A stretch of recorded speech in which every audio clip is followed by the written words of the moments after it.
Race, racism, and civil rights in historical perspective. I wanted to start today by first just reflecting a moment, and I will be moving quickly to get through the 45-minute mark, frankly. So as we move forward, I will introduce you to the various things that I want you to think about.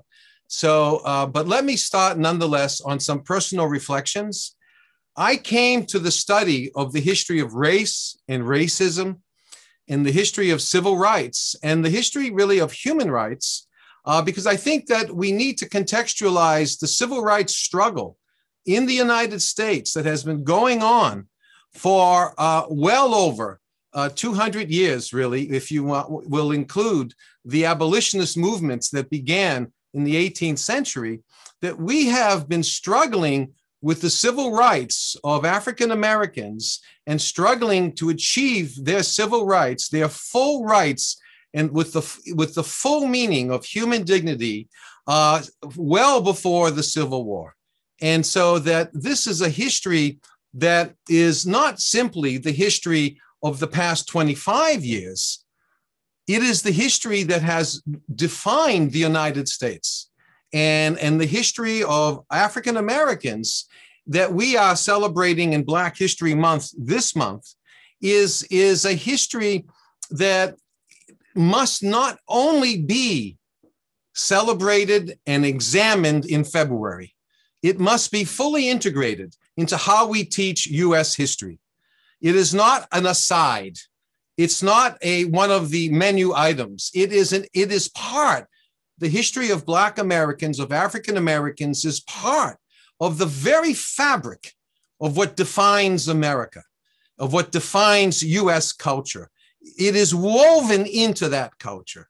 And the struggle for human rights and civil rights is also part of the American experience. And it is integrated right into the center of it. And for far too long, we have only treated it all too often as something that we do maybe in February, we do in certain modules and certain events, all of which are important and absolutely essential. But it is well beyond time to integrate the history of African Americans and their struggle ongoing today, as seen since the inception of the Black Lives Matters movement in 2013, that it is a struggle that continues today and that started at the very beginning of the founding of the United States. And I only began to study this when I was in high school. And I say only began, that was 45 plus years ago now, actually. Well, it was almost 50 years. Oh my goodness, we won't go with the numbers now. But when I was in high school, I remember being taught at one point that the Civil War was about the history of states' rights. And that couldn't be further from the truth.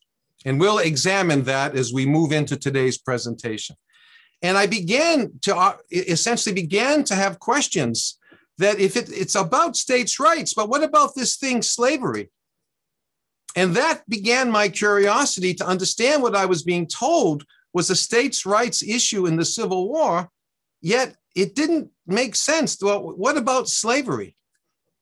And that began my curiosity. And as I went into college and university, I began to study the history of race and racism. And my journey over these past 45 years has been a journey where I have formally studied the history of race and racism. And I have found that we must understand that to understand ourselves within our society, we really do need to understand the role of ethnocentrism, the role of cultural chauvinism, and the role of its horrible cousin, if you would, racism, and how it influences our society, both here in the United States and around the globe. So it leads me then to these past 9 months since retiring from full-time work at Middlesex to having spent a great deal of time continuing to read and think about this topic. And I'm only here today to share with you what I have been learning, what I have been experiencing, so that we can continue to learn together and continue to examine together beyond today's sessions these important topics for both us as individuals and our communities. And I thought we could begin with a quote from James Baldwin. And the quote is that history does not refer to the past.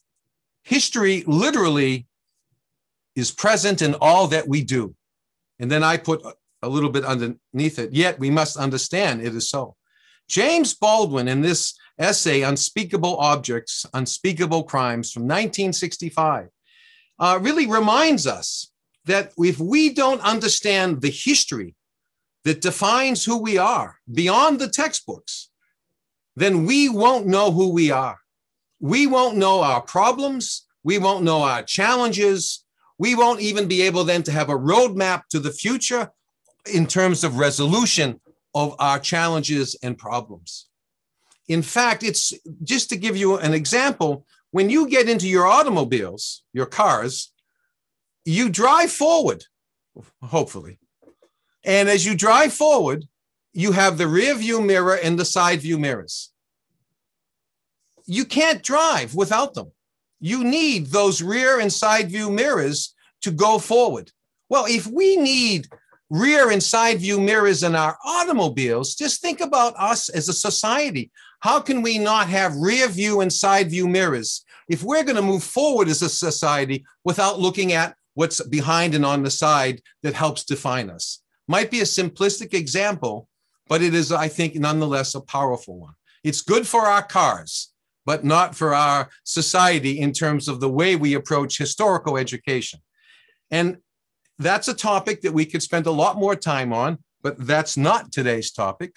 But it is instructive of why the historical context for understanding race, racism, and civil rights and the general human rights struggle is so important in terms of requiring a historical framework.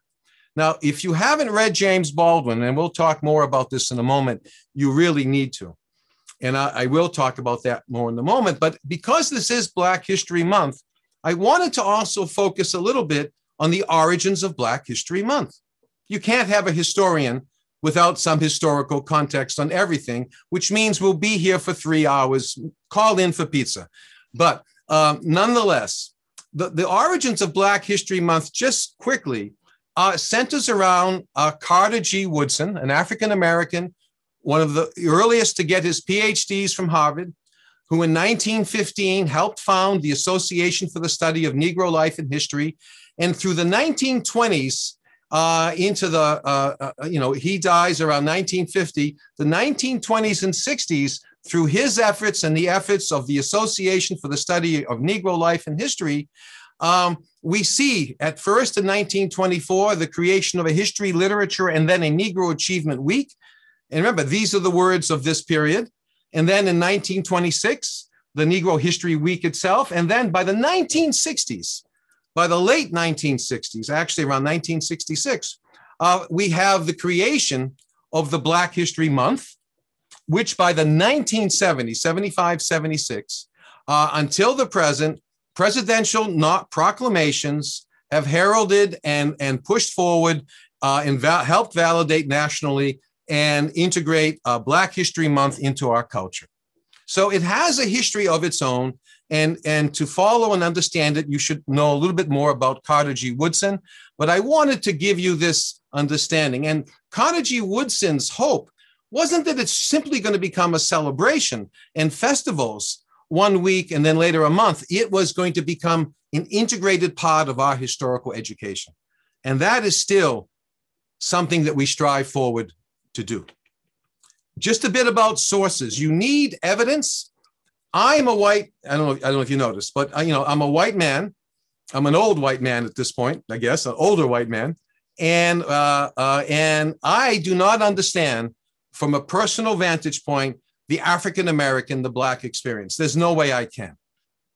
I have to learn though. I have to use empathy. I have to use understanding of other people's experiences and learn from my colleagues, learn from African Americans. And one of the best ways to learn and to use your power of empathy, I believe, is a good start is with James Baldwin, The Fire Next Time, which he wrote. It's an epistolary work. It's in the form of a letter to his nephew. And James Baldwin wrote The Fire Next Time, which is a powerful piece about racism in the United States in the early 1960s, published in 1962-63, and very powerful. And he is essentially explaining to his nephew the racism of the United States, which Baldwin decided he had enough, and he went to and lived much of his later life traveling in between the United States, but living in France and traveling. So I recommend Baldwin, but here is something from 1963 until 2015. This other book in front of you, Ta-Nehisi Coates, Between the World and Me. Ta-Nehisi Coates, if you haven't read Ta-Nehisi Coates, then like Baldwin, you must. These two works will be an introduction to you of the African-American experience and the role of racism in our culture. Ta-Nehisi Coates picks up on James Baldwin, and he essentially uses the epistolary form, and his is a letter to his son of what it means to be Black in America and the racism in America in 2015. And then Ibram X. Kendi, I have the book here stamped from the beginning on the bottom right of my screen. Ibram X. Kendi, an African-American scholar who's now based at Boston University, has an excellent work on anti-racism. And in it, he talks about anti-racism and what we need to do to be anti-racists. But he also shares his personal experiences, just as Ta-Nehisi Coates before him, James Baldwin. And these three authors are authors you need to know. Now, I will share the rest of these authors with you. If we had more time, I would go into all of them. I will send it out to Professor Urcham, and she can share them with those as a whole. There's this list and a few more. But it's just important to understand that we need to learn about racism in the U.S. culture, but we can't learn it from there. We need evidence, and we need the experiences of Black African Americans. And I just want to highlight Isabel Wilkerson here, Warmth of Other Suns, and Caste, The Origins of Our Discontents.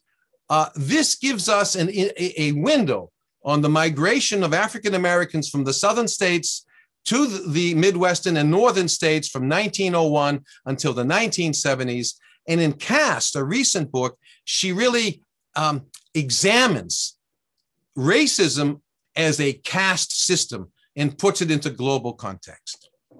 And lastly, these are powerful primary source media sources, very powerful primary sources, The Eyes on the Prize 1 and 2. If you haven't seen them, you really need to. Now, let us begin. We've had a little beginning, but let us really begin. Where do we begin? Well, I'm going to go quickly here. We're going to begin with the Atlantic slave trade. Why do you want to begin with the Atlantic slave trade? How is it that what happened so long ago has any influence on race, racism, and civil rights in the United States today? What we have to realize is that the Civil War was only 156 years ago it ended. And that prior to that, there was 450 years of slavery and the trade in human beings from West Africa primarily into the Atlantic world, the Americas, North, South, and Central. And so if the Civil War, because we do see Confederate flags now and again, we'll talk about that, still has some influence on our culture, then certainly nearly 500 years of the slavery of human beings and a trade in enslaved human beings has had some lasting effect on our culture. How could it not? And so if you want to study, and I hope you will at some point, the Atlantic slave trade, we have always been taught about it as the age of discovery. Columbus, sailing the ocean blue, Vasco da Gama going around the Cape of Good Hope of Africa, Magellan and all the rest, Cortez and Pizarro later. And it was not the age of discovery, of course. It was the age of conquest and enslavement. It was the age when globalization develops and the West becomes dominant, and it becomes dominant in the Atlantic world based on a slave society. And that intricate, detailed records were kept of transatlantic slave exports and imports. But what this and these numbers represent are millions of human beings who were dehumanized in the era of the Atlantic slave trade as exports and imports, business practices, labor, free labor for plantations and mines, free labor whenever it was needed in North, South, Central America, and for use that created a commercial economy that was the foundation for the industrialization of the West that came in the 19th century. Without the dehumanization process, of course, then the enslavers would have seen these human beings from West Africa as human beings.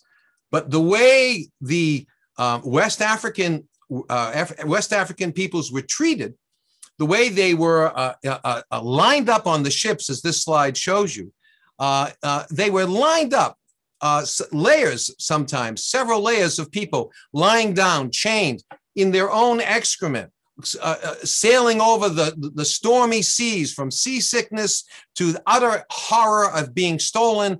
And as they came over, of course, the process of dehumanization began. The process of creating racism began.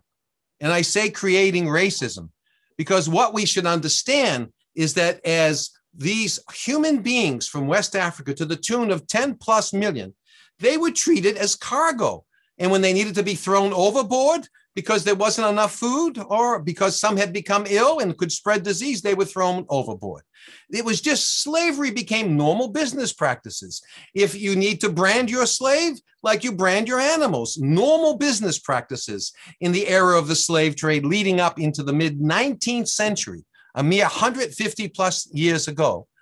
And the idea then of auctioning off, remember, if you go to your U.S. cities during the period of the British colonies, if you go to the U.S. cities in the era of the new young United States leading up to the Civil War, Charleston, Savannah, Baltimore, I believe Annapolis, you would find auctions. There would be auctions. It would be, yes, we're auctioning off slaves, human beings. And it would flood the newspapers. It would flood the cultures, the handbills. It would be posted. And if slaves ran away, that would be flooded as well. So we have to understand that the United States was a slave culture from its colonial beginnings and from its early days as a republic. So much so that if you look at the Constitution, you will see in Article 1, Section 2, as I have quoting here, any person not free would be counted as 3/5 of a free individual for the purpose of determining congressional representation. This is called the 3/5 clause. So we're not going to call them slaves because there were debates as the Constitution was being debated in the 1780s. Once it was recognized that the Articles of Confederation wasn't what they wanted, and they needed to have a new constitution, another topic for another time. In the Constitution, there would be a counting of persons not free to determine the representation in Congress. It's right here if you want to look at the Constitution. So in the Constitution, of course, many original constructionists will say we have to do whatever the Constitution says. Well, if you look at the Constitution, it supports slavery, doesn't it? If you look at the original Constitution before the amendments, not only does it support slavery, women won't have the right to vote either, and a number of other things. So there is no original Constitution, by the way. It has over 26 amendments now that have changed it. It's a living document to change as society changes. So this is important to realize. So it is a foundational document for the United States that gives us a window that the United States was founded as a slave society, and it needed it for its labor, right? And does this mean that everyone in the United States and in the West felt slavery was moral and good? Quite a few did, obviously, and normal. But this slide, can you see this slide? I'm having trouble with this. Okay, sorry. This slide here shows us an image designed by Josiah Woodward. You know Josiah Wedgwood. You know who he is, Josiah Wedgwood, right? Wedgwood, China, the British potter. He designed this. This is the symbol of the abolitionist movement in the 18th century. And so not everyone thought it was normal to have slaves. Not everyone thought it was moral to have slaves. Slavery was immoral. It was a crime against humanity. And in the 18th century, a movement emerges to fight it. And we know that people like Frederick Douglass, Sojourner Truth, and Harriet Tubman, former slaves who became leaders in the pre-Civil War era, fighting against slavery, members of the abolitionist movement. And if you don't know about Frederick Douglass, it's his birthday this month, by the way, along with Abraham Lincoln, which is why Black History Month is in February, because of Abraham Lincoln's birthday as the Emancipation Proclamation. Although, remember, the Emancipation Proclamation did not free all the slaves, only those slaves in rebellious territories, if you read the Emancipation Proclamation. It was actually the Union Army in the Civil War that ended slavery with the end of the Civil War. But Frederick Douglass, Sojourner Truth, and Harriet Tubman were abolitionists, and Tubman and Douglass fought. Helped organize Black African-American regiments to fight in the Civil War. And of course, Frederick Douglass becomes a leading statesman after the Civil War and a leading spokesperson for the rights of the freed peoples in the United States, the former slaves. So it would be good to learn more and more. Now, there are many myths that come out. The myths that come out of the era that leads to the Civil War, that the slaves never had insurrections. And of course, they had many, many insurrections. This gives you a sense of over 100 insurrections within this period of time. And what we need to understand here is that the Civil War itself became a generator for myths, a generator for how we understand today the history of race and racism in the United States and in the West in general. You know, this is an idealized version here of the Civil War. The North and the South fighting valiantly, as it were. However, I need to fix this. However, what we have to realize is that the Civil War was always about slavery. That the Civil War was always about slavery and about fighting the myths that slaves were somehow not fully human. And I want to show you a bit about that as we move forward. And by looking at, I'm having trouble seeing my own slides with the, let's see. Okay. Well, this is from South Carolina's, there we go.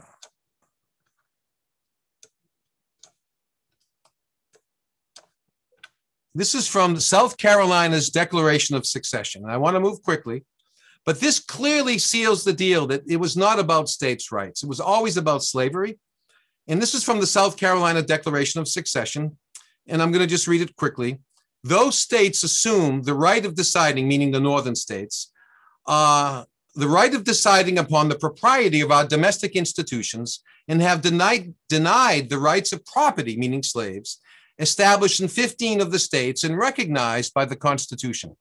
They have denounced, meaning the northern states, as sinful the institution of slavery They have permitted open establishment among them of societies whose avowed object, like the abolitionist society, whose avowed object is to disturb the peace and to eloign, an archaic word meaning to remove, the property of the citizens of other states. They have encouraged and assisted thousands of our slaves to leave their homes, and those who remain have been incited by emissaries, meaning from the north, and by books, and by pictures to servile insurrection, meaning the north is just ignoring our states' rights to have slavery.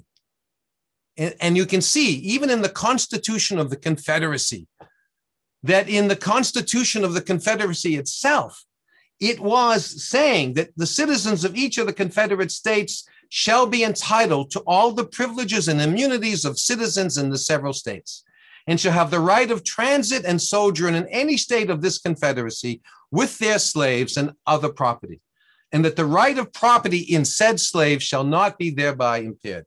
So what you have to understand in the very beginning is that with the Atlantic slave trade, we have the development of ideas that people are less than human, and racism begins to emerge for the first time in culture in this way. We see the United States born within a context of the foundations of a slave society. A civil war where over 600,000 people are killed is fought over slavery. And then when you put that within the context of what's going on globally, it is a world of imperialism where the European powers are becoming dominant with their industrial base, increasingly dividing the world up into their colonies. This is giving us a culture that is racist, that is normal in the 19th century. So in the 19th century, it was normal to think that peoples are races and that peoples are superior to some, inferior to other races. It was normal part of the Western culture that was expanding into the world and that the US was a part of. Keep that in mind. And if you look to the literature of the period, of course, the centerpiece is Arthur Gobineau, and these are just illustrative. They're just examples. The literature of the period was ripe with this. The Inequality of the Human Races by Arthur Gobineau articulates in 1857 that there is this hierarchy of human races with the white European Christians at the superior top of that chart, of that hierarchy of races, all the way down. And as we go down, the Africans and the Black Africans were at the bottom.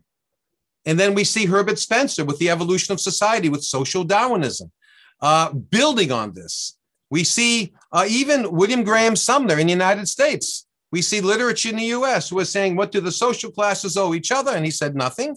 And he said also, what is it that we have in our society? We have a hierarchy of races, part of the US becoming part of the culture. We herald Rudyard Kipling, of course, you know, The White Man's Burden, a poem, and an imperialist poem heralding this racial hierarchy. And of course, this is what Adolf Hitler wrote about. And this is what the Nazis were all about. It starts in the 19th century. We think it starts in the 20th with the Nazis and the white supremacist movement. It starts in the 19th century. And in the 19th century in the United States, of course, after the Civil War, we have a period of Reconstruction in the United States, it's called. And again, pardon me for moving quickly, but by we get to the end, it'll all hopefully come into play and make into position. But after the Reconstruction period, Union troops were from essentially the late 1860s until 1876, Union troops occupied the South. And during that period of time, former slaves began to engage in participation in the democratic process. And as they did so, of course, you can see on this chart of Black office holders by state. And we see over 1,517 office holders of former slaves as they engage the democratic process as full citizens, because the 14th, the 13th, 14th, and 15th Amendments, often called in the late 1860s the Civil War Amendments, those amendments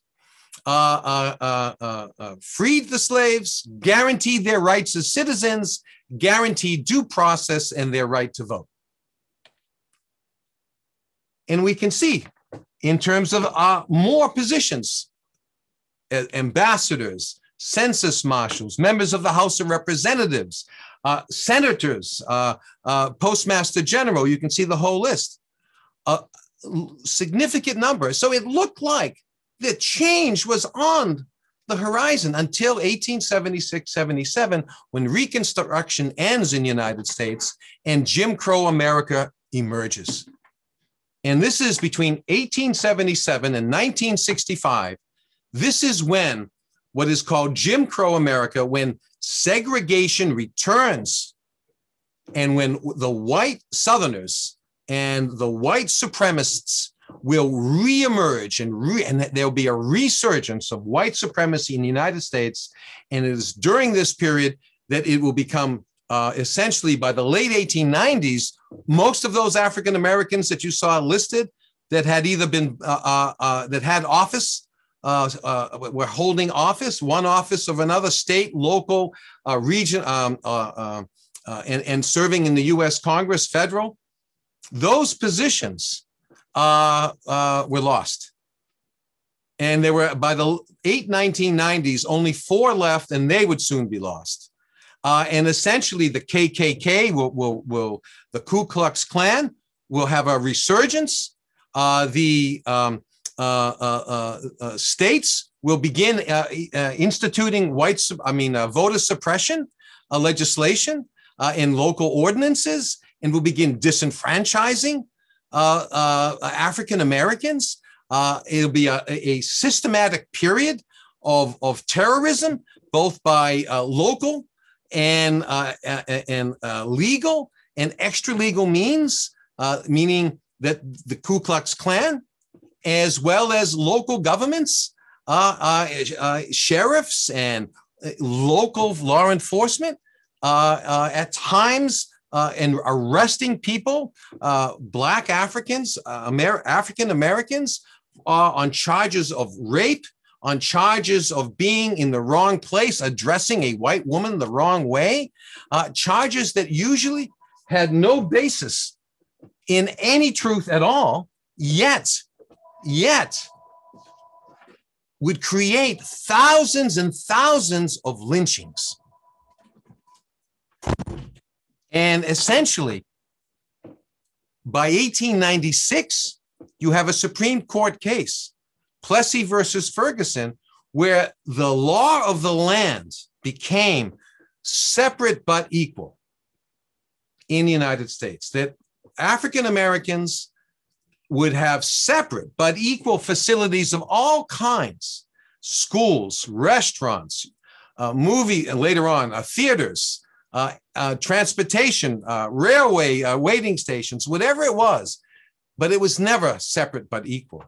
It was always incredibly segregated and separate and horribly unequal. And that became the law of the land. And from 1896, really, Plessy versus Ferguson, until 1965. Now, you can say that 1954, Brown versus Board of Education of Topeka, Kansas, actually ended legal segregation, and it did. But it took another period of time until the 1964-65 Voting Rights and Civil Rights Acts to actually begin to legally end segregation. And I'll talk about that in just a moment. From the 1890s, however, right into the 1960s, if you traveled across America, not just in the South, but in the North and in the Midwest, this is what you would see. In Memphis, colored only. Of course, in North Carolina, white ladies only. Lancaster, Ohio, we catered to white trade only. Detroit suburb in 1940, we want white tenants in our community. This is you would see this in campgrounds across the US, Negro area, waiting rooms of all kinds, colored waiting room. Again, colored waiting room, fountains, you name it. And if you were not where you belonged, you would be arrested, harassed, and even murdered. Now, we also know that throughout the 20th century, right into the 1960s, there was also something called sundown towns. That as African Americans traveled across the country, they would have to be very careful of where they would drive. This is by this book called A Hidden Dimension of American Racism by James Loewen. Because if you drove through a town during the day and you're driving through, then the likelihood of being harassed was minimal. But if you're driving through a predominantly white town in the North and in the Midwest, we're not talking about the South.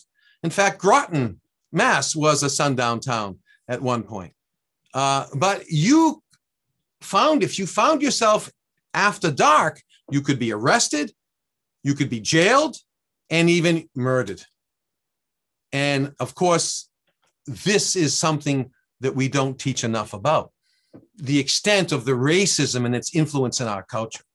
So the history of the US, beginning in the late 19th, right through the mid-20th century, was also a history of lynchings and extra legal means, if you would, and extra legal actions. And this is a horrible, but it's the most cleaned up image that I could find. Lynchings would become public spectacles. They would become almost public celebrations. This one doesn't have the families. You'd see photographs with families gathered around lynchings of African Americans. Indeed, we don't have time, obviously, to go through the whole list, but the violence against African American communities, these are two powerful examples.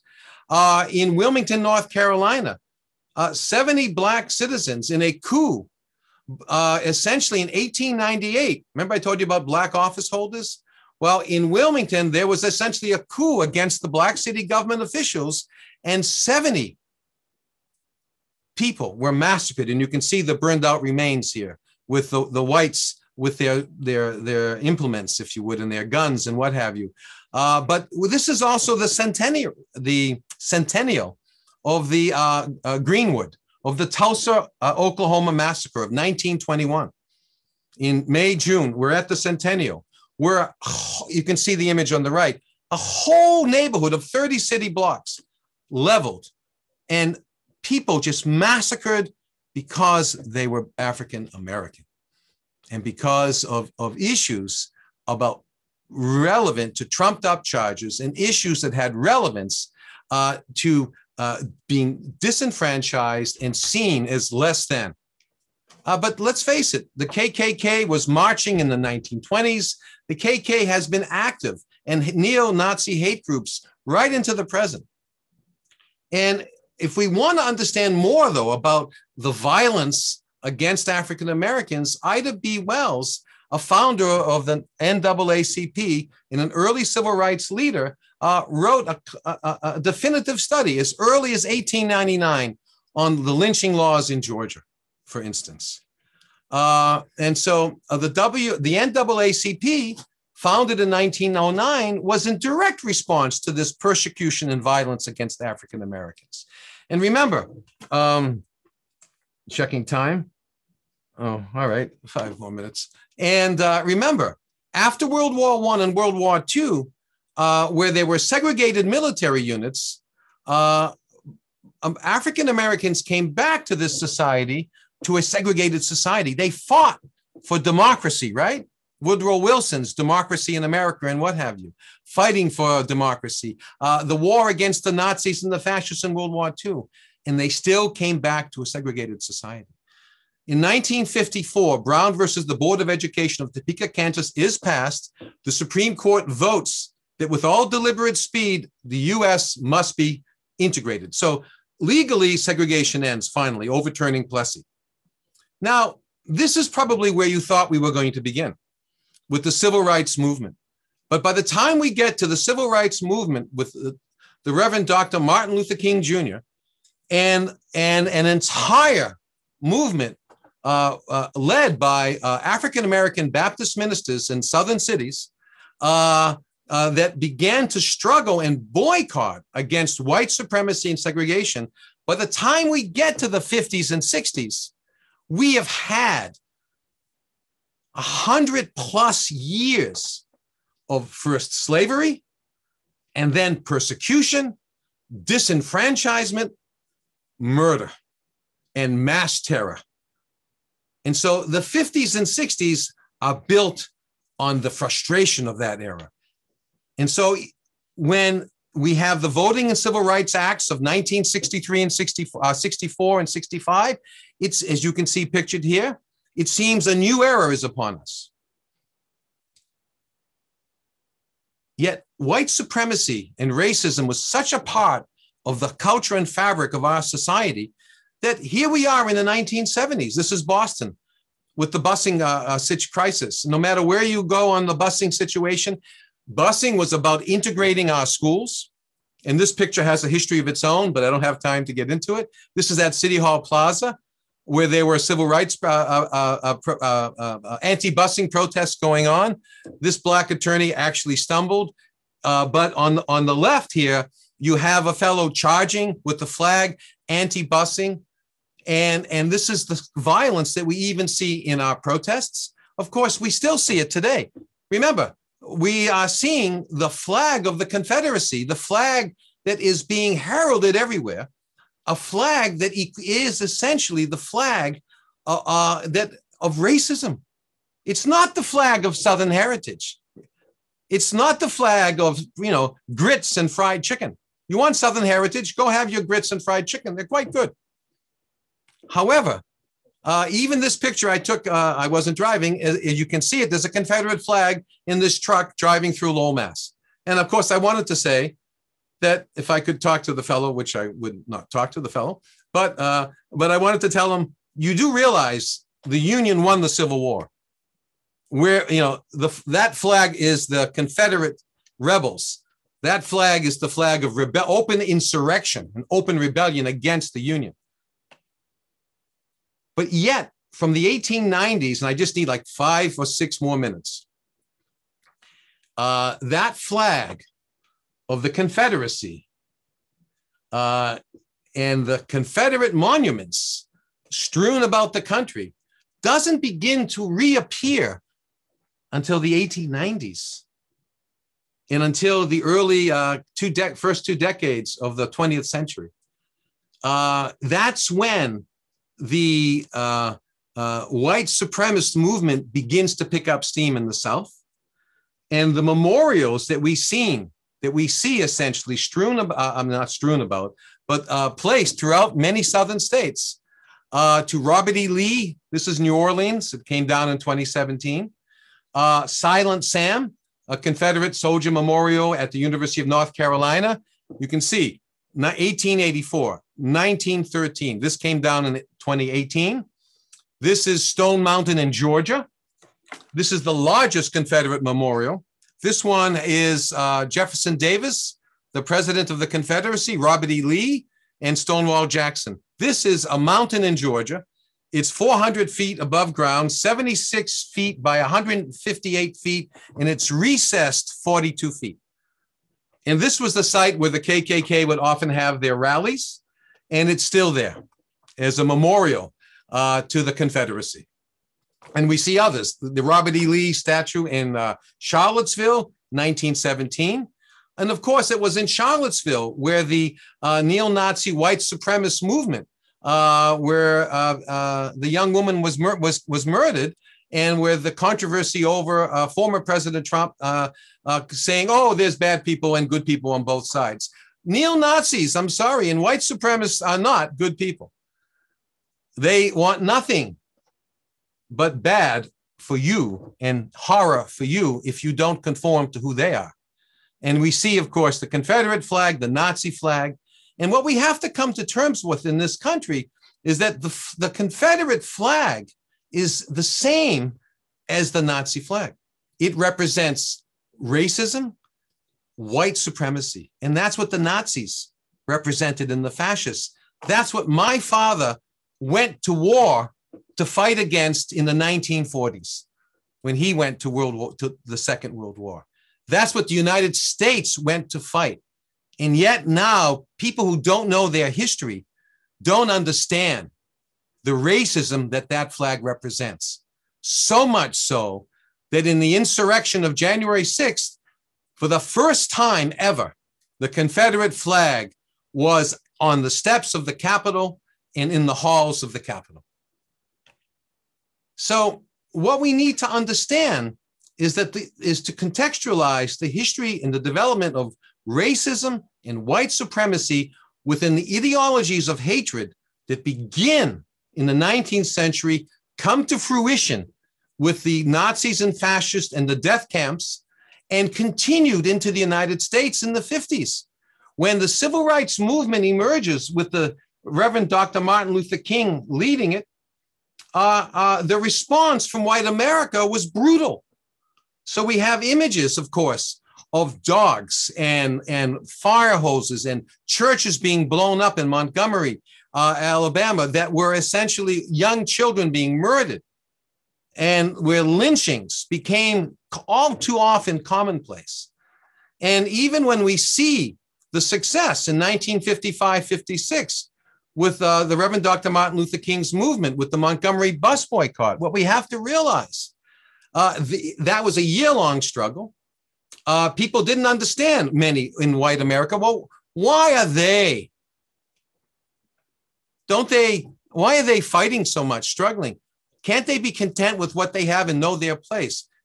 And when Rosa Parks sit on the bus, this is actually a reporter in the bus. This was a staged photograph, but Rosa Parks just wasn't tired one day. And she said, I'm going to sit in the front of the bus because the buses in Montgomery were segregated. She was part of the movement to fight white supremacy. There were many others who were also fighting. And Rosa Parks was valiant in her struggle with the movement led by Dr. Martin Luther King. And I want to end with a few more things. There's so much to be said here. But when Martin Luther King stood on the steps of the Capitol building of the Lincoln Memorial in 1963, and he said that he had a dream that one day we would rise up to live out the true meaning of its creed, that we hold these truths to be self-evident, that all men, he said, I added people, are created equal. I want to just take a moment and listen to the speech. Well, let's read the speech. This is the Reverend Dr. Martin Luther King's speech at the Lincoln Memorial in 1963. He says, 5 years ago, a great American in whose symbolic shadow we stand today signed the Emancipation Proclamation. This momentous decree came as a great beacon light of hope to millions of Negro slaves who had been seared in the flames of withering injustice. It came as a joyous daybreak to end the long night of their captivity. But 100 years later, remember, 1963, the Negro is still not free. 100 years later, the life of the Negro is still sadly crippled by the manacles of segregation and the chains of discrimination. It would be fatal, the Reverend Dr. Martin Luther King tells us, it would be fatal for the nation to overlook the urgency of the moment. This sweltering summer of the Negro's legitimate discontent will not pass until there is an invigorating autumn of freedom and equality. 1963 is not an end, but a beginning. And those who hope that the Negro needed to blow off steam and will now be content will have a rude awakening if the nation returns to business as usual. Yet, in 2013, when we have many of our African-American citizens murdered in Ferguson, in Baltimore, and we have the beginning of the Black Lives Matter movement in 2013, we have to realize that the Black Lives Matter movement, which doesn't exclude lives, but the message of from the Black Lives Matter movement is that, for all you whites, including myself, you don't have to suffer from driving while white. A reality in this country of ours, driving while Black, where you can be pulled over because of institutional racism and persecution. Here we are, 2021. We've just seen since 2013, over 26 million people in this country have participated in protests against police brutality aimed at African-American citizens. And in 1963, we're told something has to change. When Ta-Nehisi Coates in 2015 writes about racism in America to his son, he's talking about the same racism that James Baldwin talked about in 1963, the same persecution, the same disenfranchisement, the same problems, with some differences, of course. And when Ibram X. Kendi, in his book on anti-racism, talks about his experiences growing up just a few years after Ta-Nehisi Coates publishes his work, we are still struggling.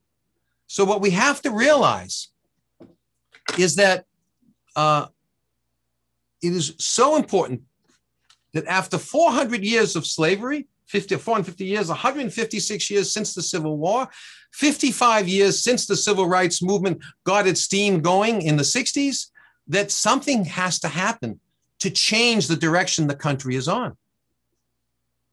The choice is ours. We can understand the past as it creates the present, or we can ignore the past. We can really understand the past as it creates the present and value human dignity, recognizing injustices, or we can suffer from our ignorance in favor of the slogans that we hear all too often. And there was much more that I wanted to do, but I thought I needed to cut it short, and hopefully maybe in our question and answer session, we can engage many of the issues. But where we're at here is that when we think of the history of racism and civil rights, the history of the condition and the persecution of African Americans, it is not anything new. It has been going on since the foundation of the United States. It is white supremacy has been integral to U.S. culture. And a book, by the way, I'm just going to have to do it. If you really want to learn more, Ibram X. Kendi's book, Stamped from the Beginning, A Definitive History of Racism in America. It's rather long, and it should be, like my lecture, but is a powerful work, as are the others that I listed, to learn and understand and to unlearn what you think you know.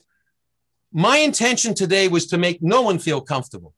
My intention was to begin to make us feel uncomfortable with maybe what we don't know, and to feel uncomfortable with the state of our education in terms of our historical education and the state of always having to think, oh, let's just learn a little bit here and there. No, we need to hit this front on and center forward. The history of racism is us, and we need to learn about it. Thank you very much.